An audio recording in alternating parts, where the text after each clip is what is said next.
Welcome back to NerdVine, my guys, gals, and non-binary pals. Remember when this channel started and I was trying to keep the videos to like 5 minutes, but then I posted a 20-minute champagne video? Well, let's see if we can keep, I can keep this one under 5 minutes to give everyone a little break. So let's talk the 7 S's of wine tasting as described by 2 other S words, short and sweet. So the first S is C. We're going to look at the wine. First question, is the wine clear or hazy? A lot of natural wines are hazy. Most wines on the market right now should be pretty clear. If it's a white wine, is it more of a lemon juice straw color or a gold or amber color? If it's red, is it more ruby, garnet, think browner than ruby, or purple? Is the color light or deep? We'll talk about what all of this means in another video, but just look at the wine and see what you see. Second S is swirl. So I used to think that people swirled their wine to be pompous, but actually this releases the aromatics in a lot of wines and helps you get scents out of it. So give it a swirl. You can swirl in your hand like I'm doing. Some people have an interesting swirl with the base. I feel pretty good about that today. And sometimes you'll see people swirl on the table. This might get a little loud. This is one of my preferred methods, especially if I'm just like feeling a little shaky that day or whatever. You will develop a method that makes you the most comfortable when you are doing your swirl. Our third S is sniff. So a few tactics here. Start your sniff a little ways away from the glass. This lets you know both how intense the aromas are and also doesn't immediately overwhelm your olfactory senses. Once you feel good about getting what you can, a little bit away from your nose, go ahead and stick your nose all the way in. A light sniff to, again, try to get the immediate smells, and then I like to really take a long, deep sniff to just dig out any layers that are more subtle. I am also still training my sense of smell, and sometimes I need to smell something for a long time without a break to figure out what it is. So if you're really struggling sometimes and you don't feel like inhaling for 30, 45 seconds, go ahead and put your hand over the top, give it another swirl, and then you're essentially just gonna huff those aromatics. Oh yeah. Disclaimer, do not do this with sparkling wine. Okay, sip. Finally, on the fourth S, we are sipping. The key here is to take enough wine to roll it around on your tongue and swish it around on your mouth. I'm sorry, swish is not one of the S's. It just happens to be an S word. You don't want so much that you run out of wine and can't repeat the process, and or you have so much wine that you can't like properly coat your mouth with it. So think 1 to 2 tablespoons.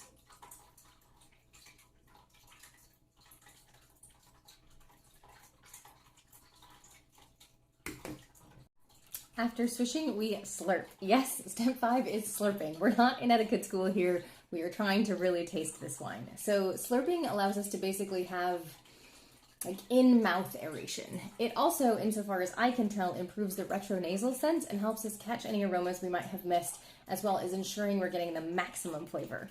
So remember, your tongue doesn't get individual flavors. Taste buds can only get sweet, sour, salty, bitter, and umami. We normally won't get umami in wine. I honestly can't think of any time we would get it. And while we will discuss the usefulness of your taste buds in another tasting video, the main thing to remember is you really need to keep open that connection between your nose and mouth while you are tasting. So slurping helps. I like to keep my bottom teeth against my top lip. We'll do it here in just a second. There are people who can do it without this safety net.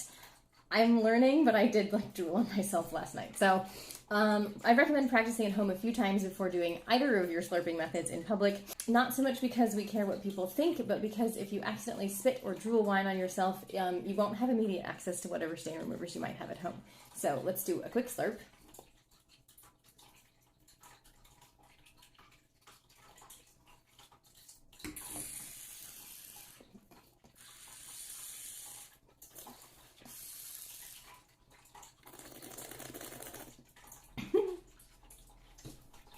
Not really sure that little noise was, but you know, moving on.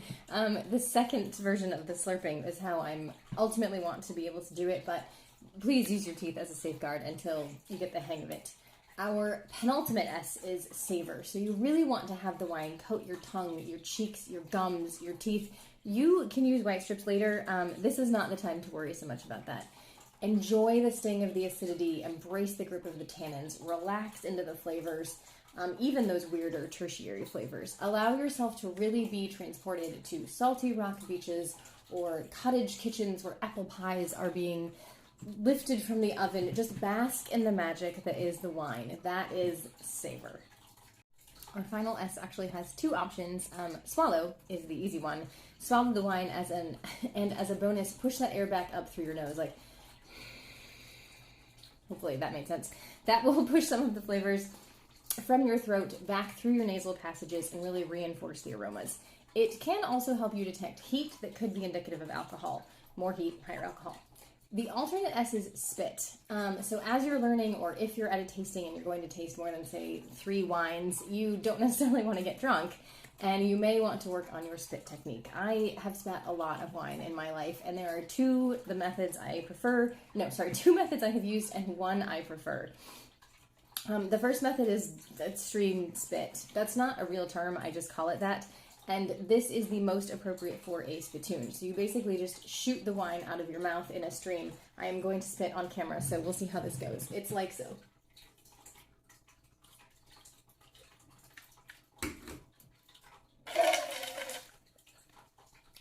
You do this with spittoons because they're kind of like big buckets, and they're usually shared. So the second method is not going to work.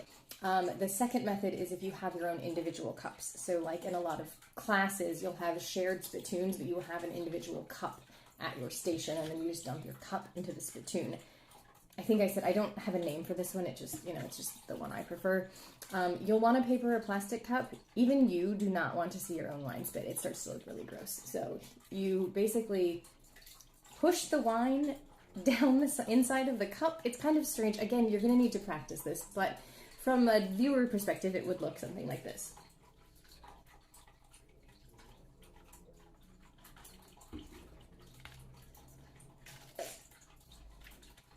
And I guess the catch there is you're not really letting it fall. I am very much pushing it down the side of the cup. Like, I'm not going to show you the inside of the cup, that's gross, but you would be able to see exactly the V where I forced the liquid down the side of the cup. I hope that makes sense. So there you have it. Just some wine tasting methods. I just figured it was probably time that we talked about the 7 S's, and also, a slightly shorter video. So I think it's actually going to end up around 8 minutes. But until next time, sniff, sip, savor, swallow, or spit. Just enjoy your wines, and cheers.